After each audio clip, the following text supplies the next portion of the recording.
Hi, welcome to my channel, KTB IOM. Today I want to give you a review of my Gung SMG, 45 pounds at 28 and 58 pounds at 33 inches.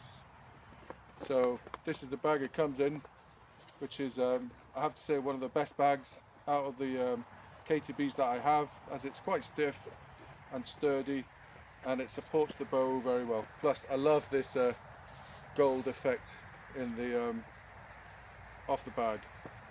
So let's get the SMG out.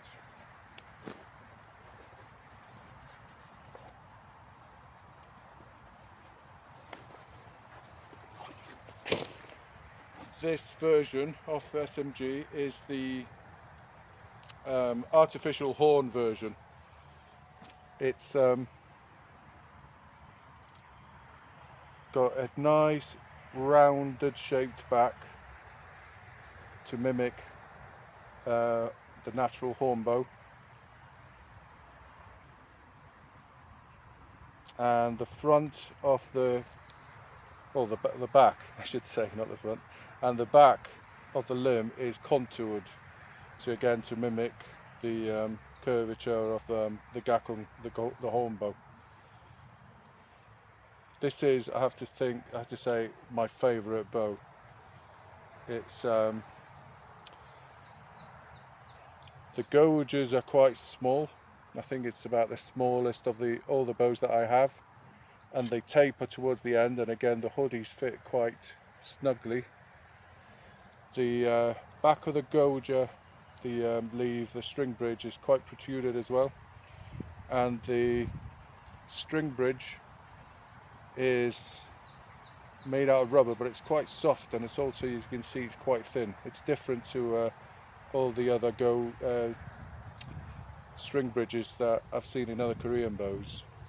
Another peculiarity of the Gung is that the whipping is not done with nylon thread or serving material as other bows. This is actually done with fishing line, so it's quite a hard, strong whipping, and this carries on through to the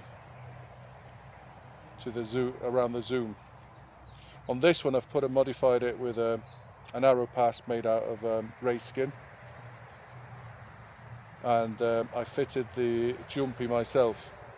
I didn't modify the zoom barrel, so it looks quite chunky and quite big at the back, but it fits my hand quite nicely, so I thought I'd give it a try without modification first to see how I get on, and then modify it if necessary. So the rest of the pattern on the back is some sort of snakeskin pattern. I'm not sure whether it's genuine leather or faux leather,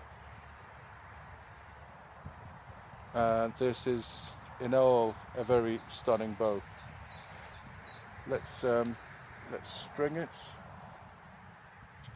Normally I string my bows by hooking the string on the top limb and then bracing, doing the step through method, bracing it and hooking it over to the bottom limb.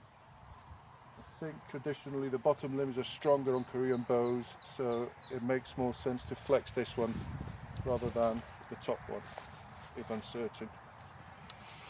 Braced, this bow is got the shortest brace height of all my bows, although Koreans normally measure the brace height at the back of the zoom barrel, but they also look at the tiller on the bow. Traditionally, Korean bows should have a more tiller on the front limb, on the upper limb, than the bottom one, to allow for the asymmetric nature of where we're pulling the string from up here and not down there in the middle. So I was going to do some speed testing, but the sun's come out and my machine's playing up a bit, so I'll try and do that a bit later. Going to strength test the SMG, 45 pounds at 28.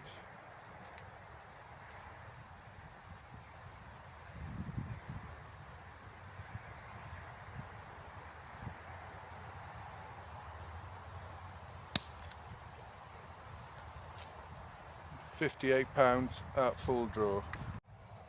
Gonna do some free practice at about 10 yards. I think I do like shooting this bow quite a lot.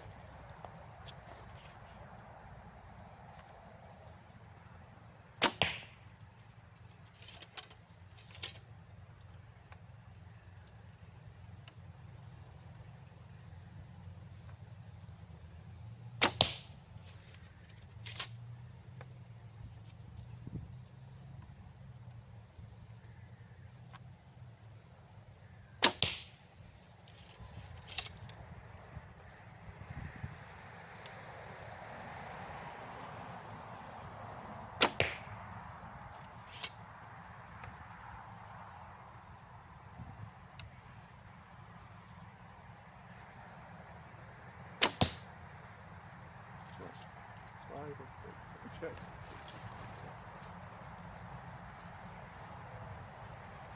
One more.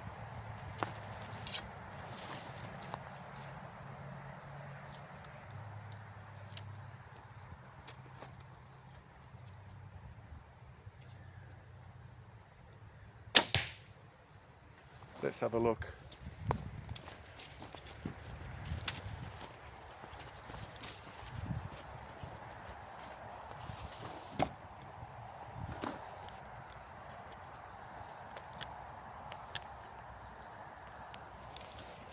So this time round we have 1, 2, 3, 4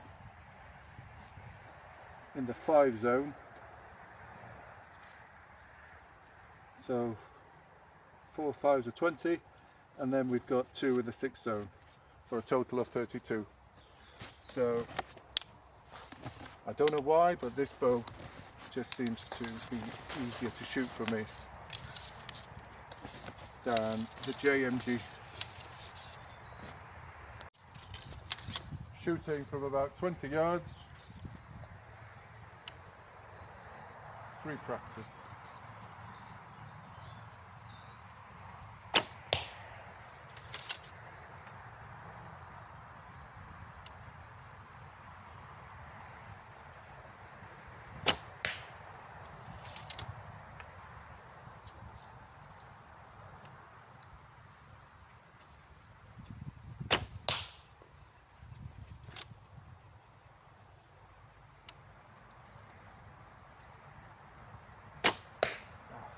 Put my finger on that one. Slow down a bit.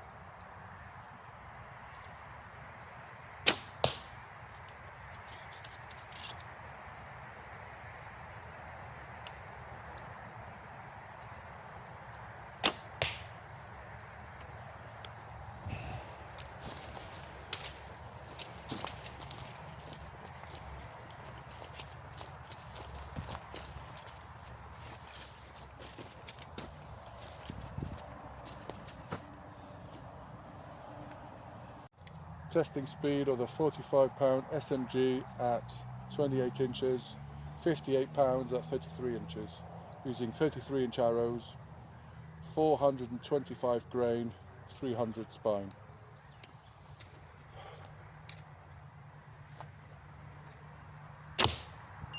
$206.9.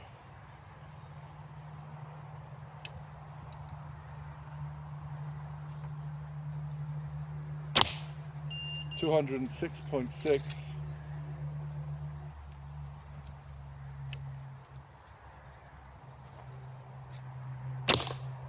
$203.6. So that's everything I've got for today. So here is my Gung SMG, basic model, synthetic horn on the back. What can I say? This is a really good bow.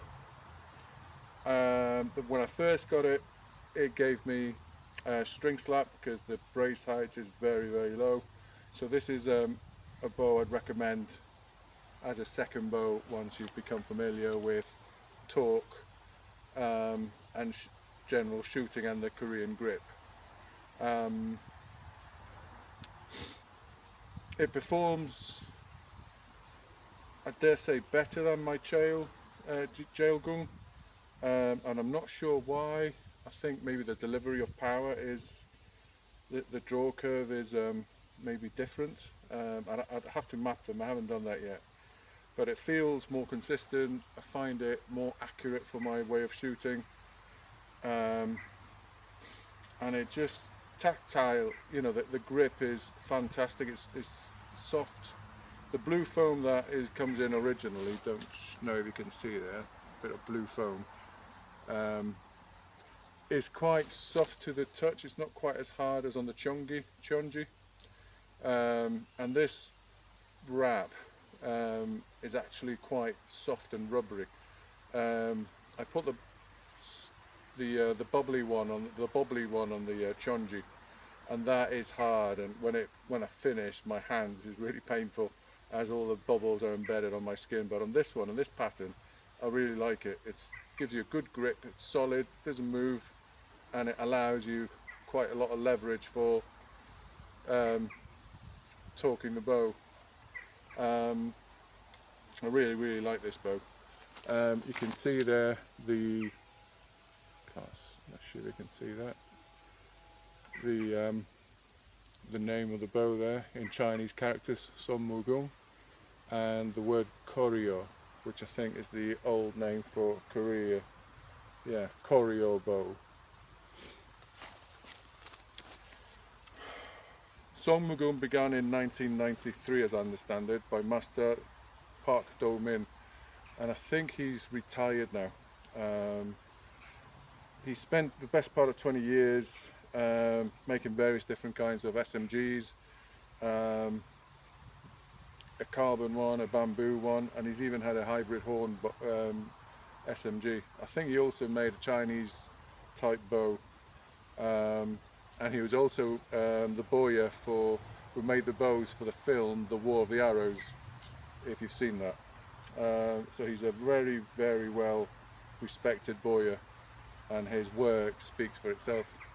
The business I believe was taken over by his daughter, and now they operate on a smaller scale. So I think they make bows to order now, whereas before they just made bows for sale. They used to have a website, but that came down in 2018, 17, 18 perhaps.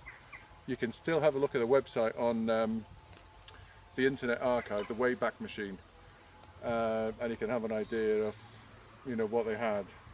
It's not entire. The version, the snapshots I've seen are not entirely complete, so they're missing graphics here and there. But you get a gist for what the website used to be.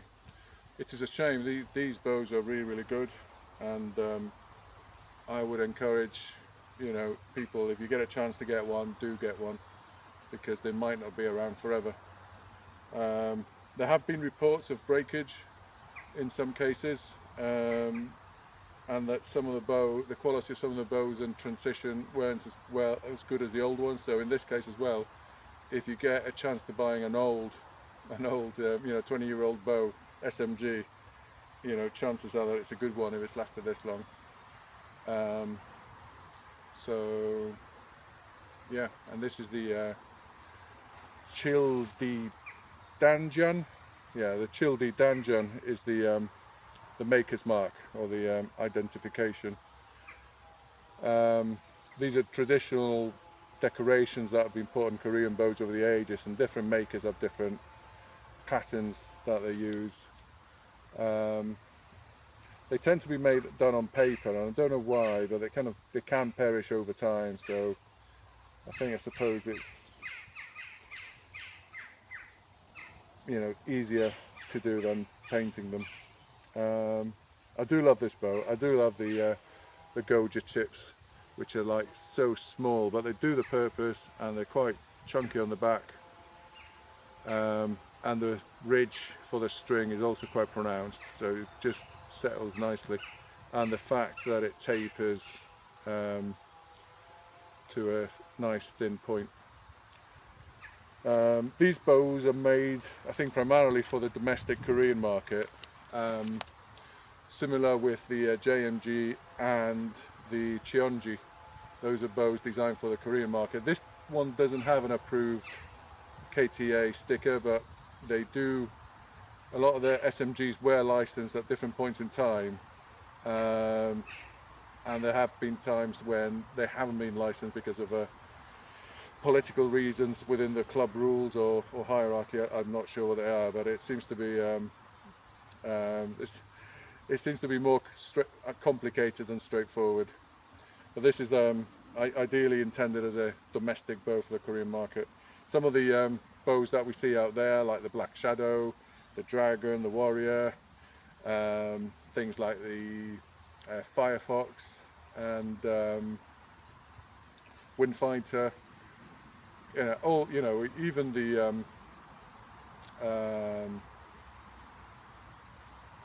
even some of the daylight bows, for example, those are designed for the export market. And the daylight bows, for example, there is a domestic market version that you can get from Hyunmoo, but you'd have to get them through a Korean website, and they might be a bit more expensive than the export version, depending on what charges are made. But I do love this bow. It's quickly become my favourite. It's very tactile. Like I said, I'm not sure whether this is real leather or faux leather, but you can actually feel the pattern of the scales, and it's the back is rounded as well, so it just feels really, really good to the touch. So I'd just like to leave it there, and this is my SMG Song Gung. I hope you enjoyed the video, and if you did, please like and subscribe, and I'll do some more videos of my Korean bows, reviews and shooting, and just general pictures of the details and the close-ups, because I do love how they look. So thank you, bye bye.